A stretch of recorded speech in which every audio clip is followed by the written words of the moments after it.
Pemirsa, apa strategi pemerintah dan para pengusaha untuk menghadapi pajak Amerika Serikat agar tetap menguntungkan Indonesia? Dan kita akan simak perbincangan antara Menko Bidang Perekonomian Erlangga Hartarto bersama dengan jurnalis Sindo News Pung Purwanto dan Lukman Hanafi dalam program To The Point Aja Sindo News berikut ini. Kemarin ketemu dari para pengusaha di Kadin, apa respon mereka, Pak? Ya, kalau Kadin kan dia harus mempersiapkan kapasitasnya. Ya.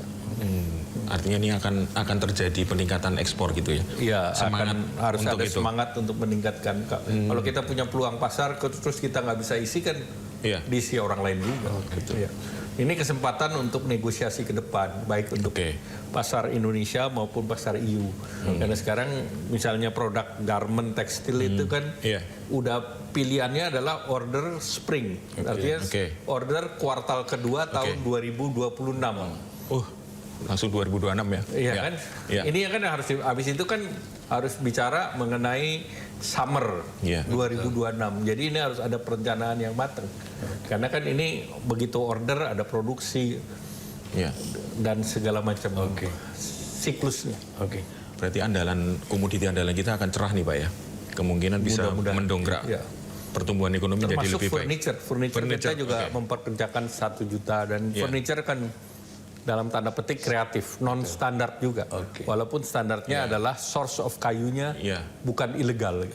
Dan kita sudah punya SVLK untuk itu ya, standarisasi. Memenuhi di Eropa. Kalau Amerika nggak nanya standar. Kalau gitu. Iya, tapi Eropa minta. Tapi yang Eropa yang lebih besar ya, Pak ya? Untuk Eropa minta standar lebih kuat. Tapi Amerika furniture lebih besar. Jadi Eropa lebih standarnya kuat. Tapi yang bahkan kalau di Eropa, di Amerika, kalau mobil namanya secara khusus mereka minta itu kayu meranti. Disebut langsung meranti. Karena meranti itu butuh untuk recreational vehicle. Yang ditarik-tarik itu, mobil yang ditarik-tarik itu interiornya kayunya harus meranti. Dan itu hanya kita yang ada. Hanya kita. Pak, kalau dari tadi yang Bapak sampaikan kan, kalau ini menurut saya nih kita lebih banyak untung lah. Mudah-mudahan nanti juga benar kita lebih banyak untung, Pak ya gitu.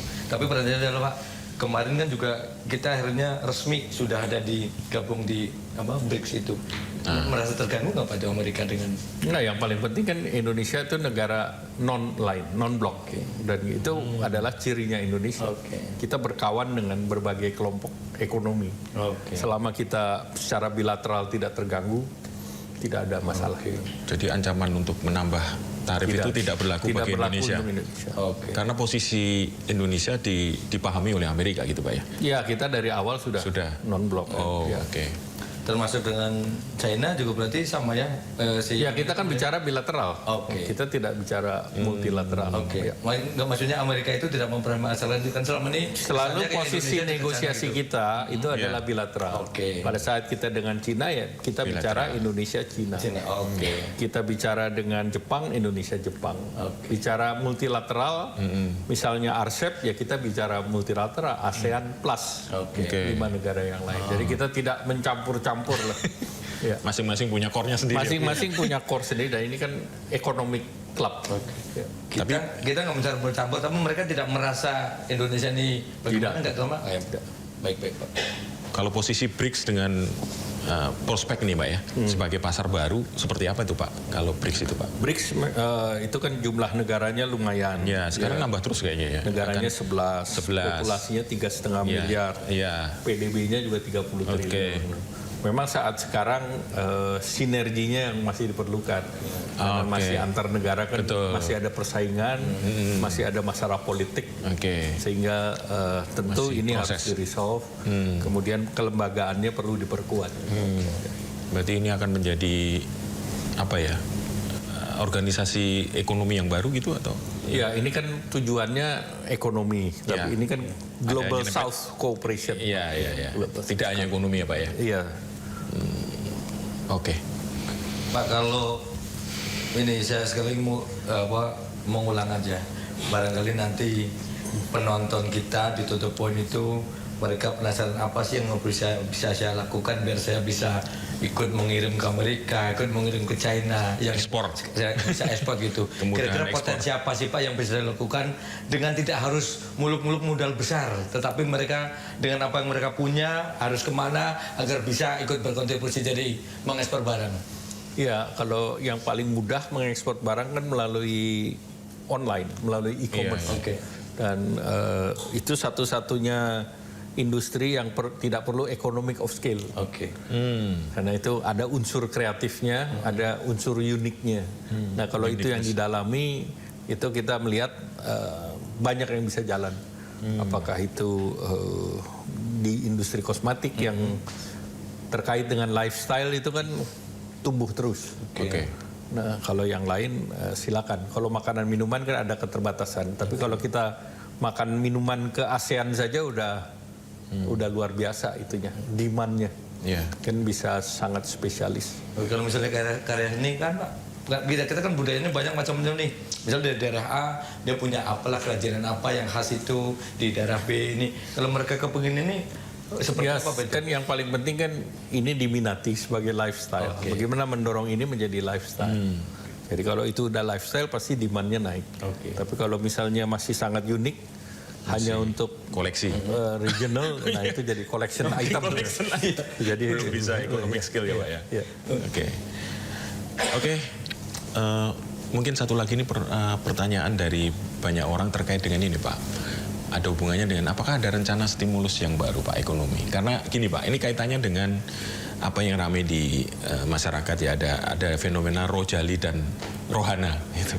Jadi rombongan yang jarang beli dan rombongan yang hanya nanya gitu. Artinya kan ada, kalau ada mereka di mall tuh hanya gitu-itu aja. Apakah benar ini akan terjadi penurunan daya beli? Ya, pertama selama mereka punya traffic di mall, itu kan meng-create demand. Pertama trafficnya dulu.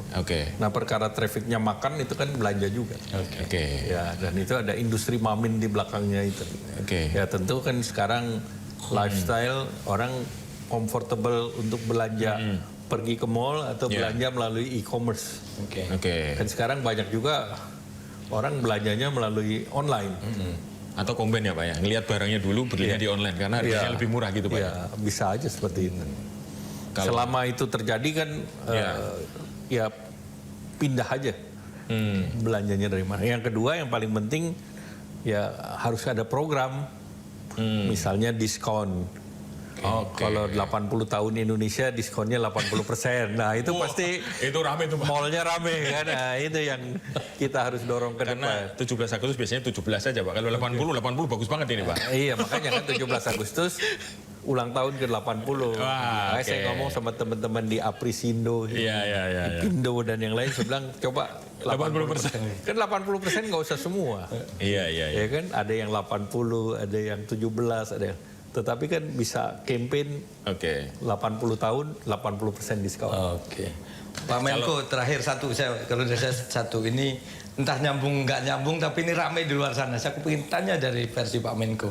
Pak, kemarin tuh anggota DPR ada yang nyeleneh bilang katanya orang kondangan amplopnya mau dipajakin. Bapak tanggapin ini seperti apa Pak?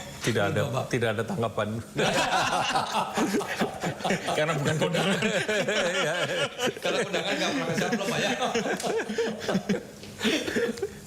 Baik, terima kasih banyak Pak Menko. Karena undangan nggak ada HS number-nya. Syarat pajaknya ada HS number. Susah.